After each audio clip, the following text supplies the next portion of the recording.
दोस्तों, तो आज हम आप लोगों को मैथ्स में बेलन चैप्टर को समझाने वाले हैं। तो चलिए शुरुआत करते हैं। क्या आपने बेलन को देखा?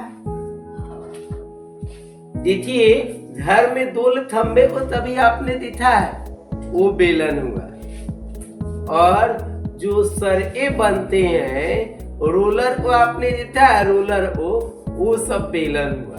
चलिए देखिए, ये है बेलन का चित्र। इस बेलन में ये बेलन की ऊंचाई है और ये जो है बेलन का व्यास है और इसकी आधा जो है बेलन की त्रिज्या होता है। चलिए अब हम लोग देखते हैं कि ये बेलन जो है, चलिए तो ये बेलन समझ में आ गया। ये बेलन की ऊंचाई हुआ ना, और ये जो है ये बेलन का व्यास हुआ। इसको डी से सूचित किया जाता है डायमीटर, और आधा जो है त्रिज्या होता है आर से सूचित किया जाता है, यानी कि इसका मतलब हुआ रेडियस।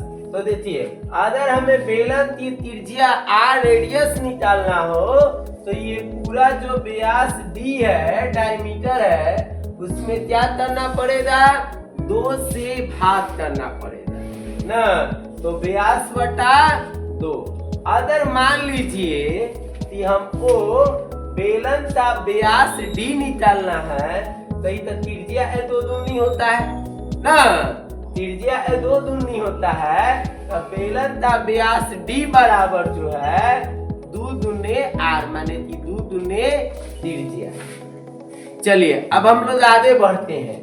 बेलन के आधार की परिधि ना, बेलन के आधार की परिधि, तब बेलन आधार न वृत्ताकार होता है, इसीलिए वृत्त की परिधि वाला फॉर्मूला लागू होता है।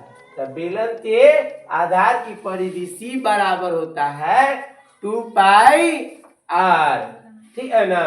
यदि बेलन के आधार का क्षेत्रफल निकालना हो तो आधार जो है वृत्ताकार होता है, इसीलिए इसका फॉर्मूला लागू होगा बेलन के आधार का क्षेत्रफल यानी कि वृत्त का क्षेत्रफल पाई R स्क्वायर।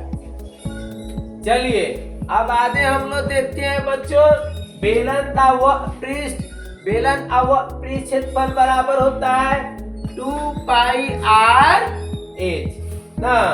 आप देखिए, बेलन का तुल पृष्ठ क्षेत्रफल ना, तो बेलन के तुल पृष्ठ क्षेत्रफल का फॉर्मूला होता है 2 पाई R into R plus H।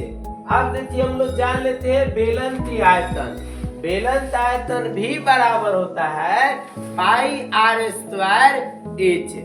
देखिए, तो उम्मीद है आप लोगों को समझ में आया होगा। समझ में आया है तो लाइक कीजिए, अपने दोस्तों के साथ शेयर कीजिए, कमेंट कीजिए। फिर मिलते हैं अगले वीडियो में। धन्यवाद।